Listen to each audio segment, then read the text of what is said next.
Inspiration Education. And it's not just the two of us. I know, there's a couple of us in between, and we're going to introduce them to you soon.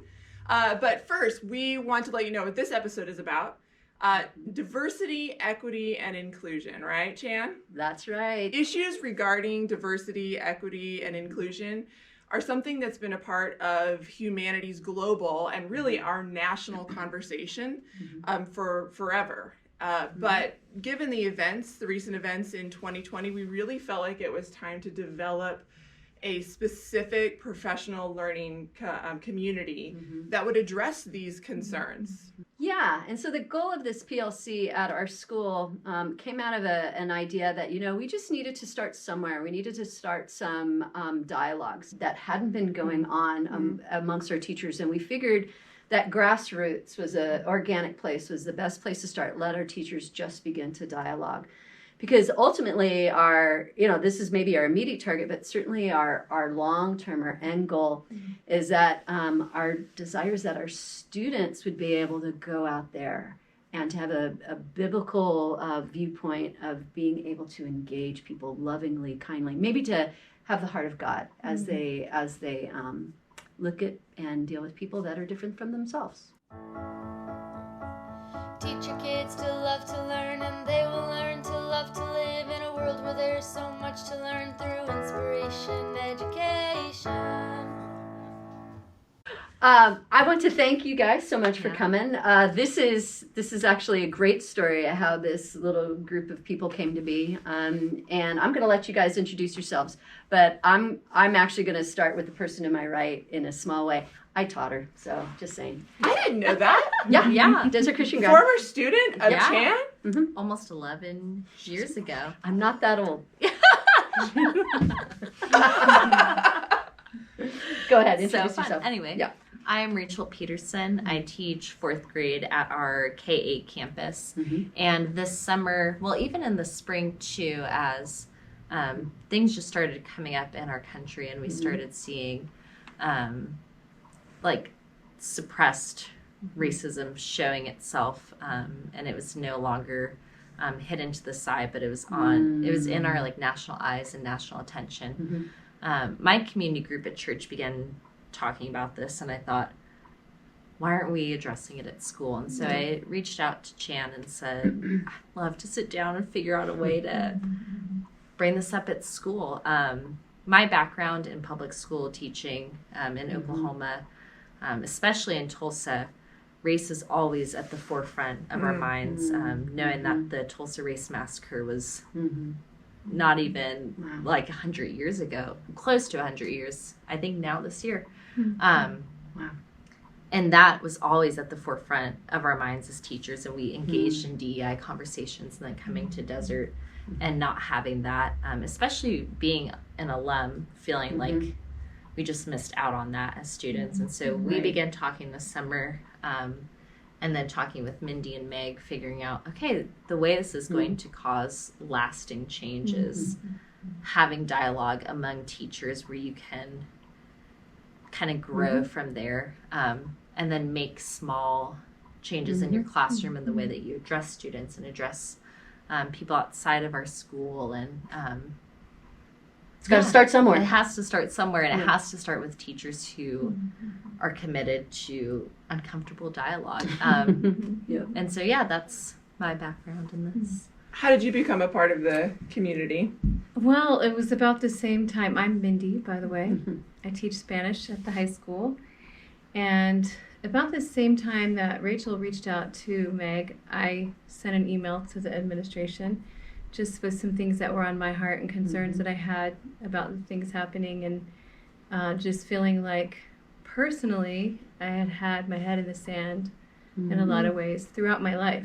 And I was really proud of myself for not being racist. Always loved cultures, loved people. I've had best friends of different races, and yet super ignorant of what some of them had gone through and some of the perspectives they had. And so this summer, all of that started opening up to me personally, and I just felt such a passion to know how to communicate that in my classroom to my students, so that they don't have the same experience I did, where they're growing up thinking things are fine when they're not.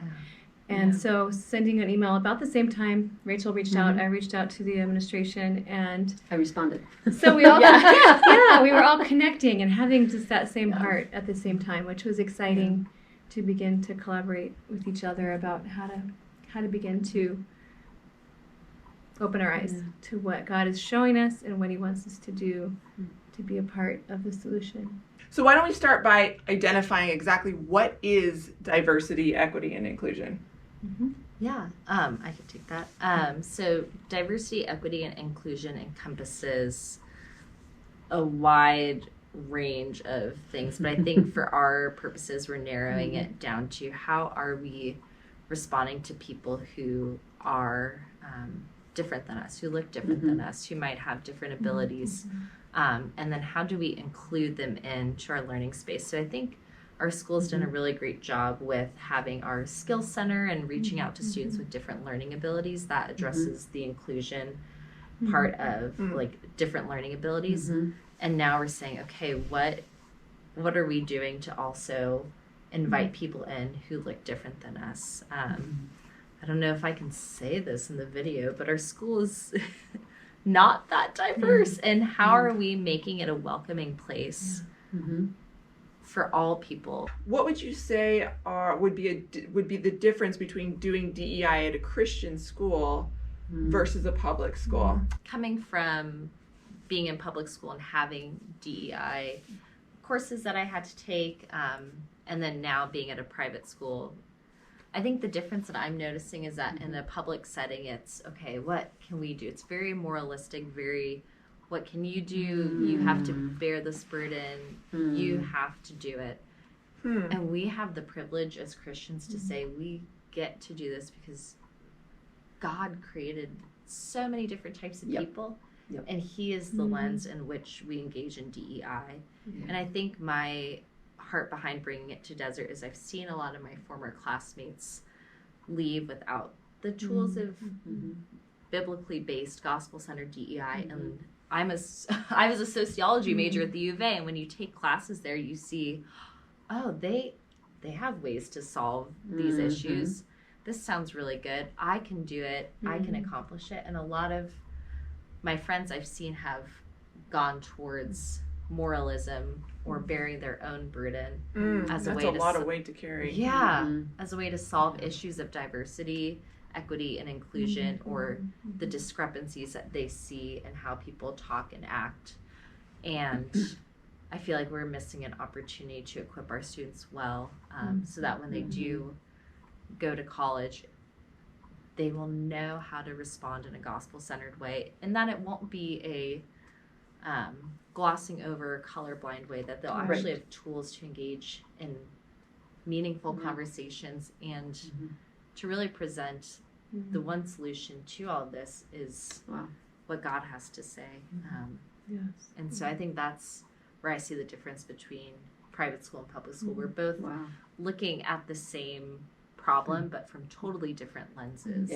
Wow. Very well said. One, as you said, where it's up to you to fix, and the other where it's up to you to understand that God has fixed it. We just have to walk that path. Exactly, yeah. So what do you think then a good DEI best practice would be based on what you were just saying? I think a good practice is including books with characters that look different than your students. And I tell my students all the time, we're going to read books that have characters who look different than you. What grade? 4th grade. Okay. They might look the same as you. And that's such a simple and yet profound thing to do. And even the pictures you use in your classroom, like the stock photos or clip art, are you including diverse people, or is it just the same blonde-haired, blue-eyed kid doing the same thing? Because that is not helpful for the students in our class who don't look like that, who see, oh my gosh, my whole school career, I've only been looking at this Anglican person, and I don't have any examples of someone who looks like me. And so, using books, and I tell my students too, the books that we're reading, we're not just reading books on African American history or great leaders. We're not just doing that in February. I told them we're doing it all the time. So it's not going to be we're just doing this in February and then we're done. I think the challenge is to incorporate it all the time so students don't feel like a group of people is relegated to 1 month, but that it's continually brought up in our classrooms. So I think just including diverse books, going out of your way. It's hard to use your own teacher money, but going out of your way to have those books in your class library. And it's so cool to see students picking out those books and having characters who have different backgrounds than they do and look differently than they do and having that exposure. Mindy, I know for you, I mean, I feel like you could speak forever on this topic, but one personal thing that I happen to know about you is that you have such a heart for missionary work and you take our high school kids regularly to other countries and they get to experience culture that way. I mean, that's what I would wish for every single one of them to be able to do. I mean, that is best practices in language, is to get in the culture, the language that you're learning. And so I try to create those opportunities, and there's some that take advantage of it, and that's the best way for them to see a culture, fall in love with the culture and the people. And so with Spanish class, it's a lot of fun, and it's pretty handy because our neighbors to the south are so close. And also just our community, our Hispanic community here in Tucson. It's just such a valuable resource, even within our families. It's just a beautiful thing. And even with this section in the newspaper that's in Spanish, we can get that, and we can see the community issues that our Hispanic American neighbors are dealing with. And so, do you read those in your classroom? We do. That's neat. And so it's there's a lot of wonderful ways to immerse more. One of the hallmarks of problem-based learning is to bring in experts.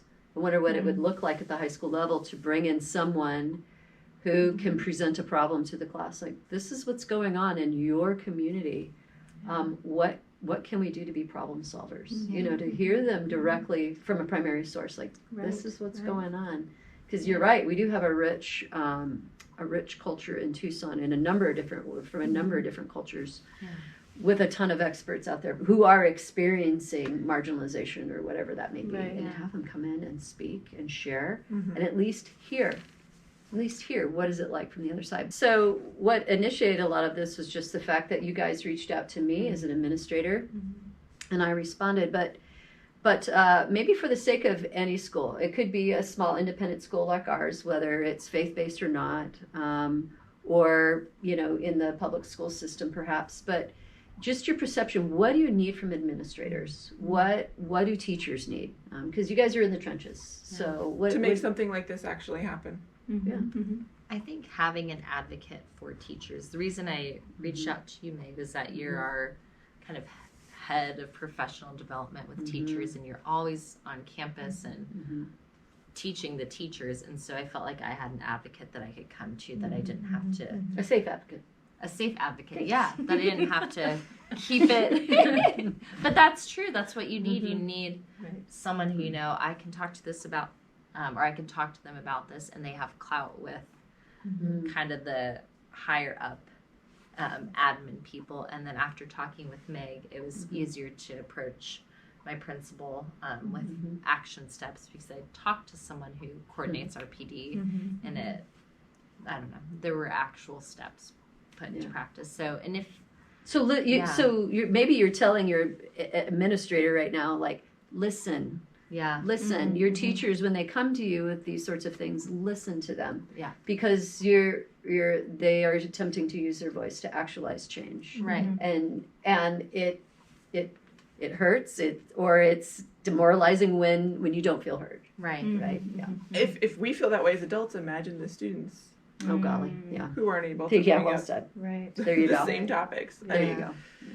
Yeah, I think permission and time is the two things came to my mind. So permission to just start having some hard conversations and not shrinking away from that as administration. And then the time is the hardest part for all of us that we're busy, and to create a space where it becomes a priority. And baby steps. But we are at least able to begin the process when we're given the time, and an issue is seen as administration as being important enough to give the time. Because there's a lot of things that are important that we need to learn while we're Oh teaching. my gosh, it's never ending, is it? I mean, Right. as a teacher, it is literally never ending. The things that are important that you need to do or need to Right. learn or collaborate. But where does DEI rank in that? Yes. That's a hard conversation that administration needs to have at each school. Well, in God's economy, I mean, He's the one who created it. exactly. So in God's economy, I love the way that you use the word lens, because if you're using this as a lens, it's everything else flows from it. But we do have a lot of we have a number of curriculum things to look at and to address, and you brought that up. But baby steps. You have to move slow in order to have long-lasting change. Right. Well, and speaking of addressing them, we are really excited to announce that, and I'm speaking for you guys, but I know that you're just as excited as I am, that we've been talking about this whole episode, but Desert here has created this professional learning community that you guys are sort of heading up. And we're going to be having some future episodes based on the meetings that you're going to be having here in the future. But can you talk a little bit about what the structure, what you guys are doing, and what we might be able to look forward to hearing in future episodes?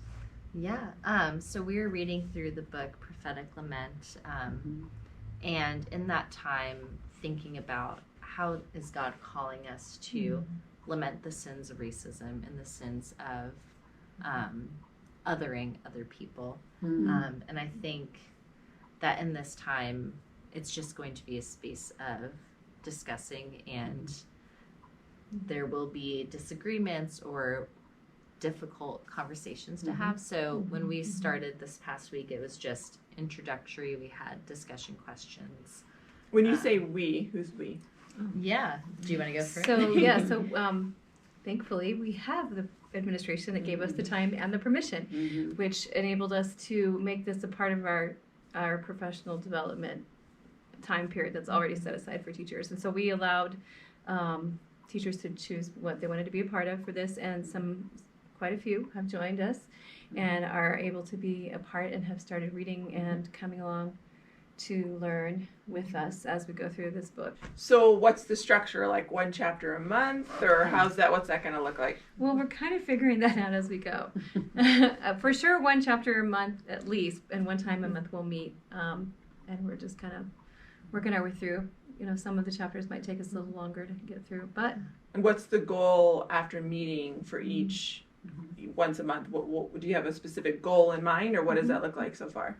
I think after each meeting, just taking away one or two things to implement in your classroom. And if it's not implementing in your classroom, how are you as a teacher going to start doing things differently and maybe your life outside of school? Because what drew me to this was things that were going on outside of school. And so this book might prompt change in someone's life outside of school that then eventually will come into the classroom. And I think the resulting conversations, like, so what did you do? What have you experienced? Those are going to be the really relevant conversations in helping people to process how they're experiencing the newness of what they're, and what they're thinking and what they're trying to do in the classroom. And that's what I'm really excited about with this PLC.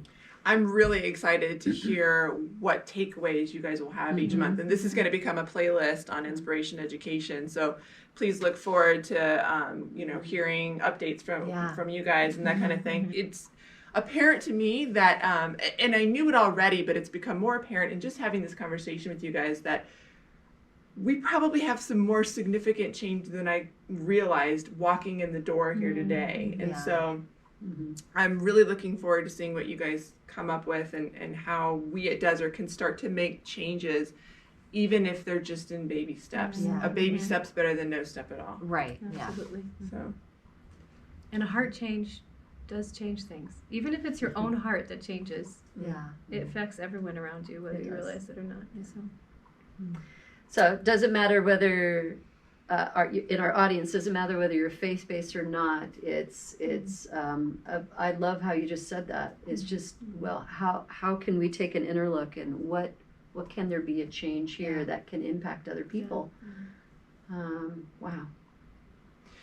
Well, this has been definitely a different mood, I think, for this episode, hasn't it? Usually we're that kind of thing, but I think this has been a revelation for us. We are lifelong learners. We're all lifelong learners, and I think there's been a lot of learning, or at least a lot of light bulb come on for me just in sitting here, and that we have a long ways to go. And that's okay, because we recognize that there is a journey ahead of us, and I'm kind of looking forward to putting on my hiking boots and going for it. So, ask questions. Right. What is one of the best ways to learn? It's I see, I think, and I wonder. And how we should be applying that to issues in diversity? Is this something I see going on? Stop and think for a little bit and sit in it, maybe lament about it, grieve about it, and then wonder and ask questions. And I think when we begin to ask good questions, that's when we will have a chance to actualize some change and be transformative in wherever we are. All right. Okay. Well, that's Thanks for it being here. for this episode of Inspiration Education, and we will see you next time. Again, don't forget, we're going to have a playlist for DEI, and looking forward to seeing what you guys come up with next time. Thank you. All right. Thank you until next time. Bye.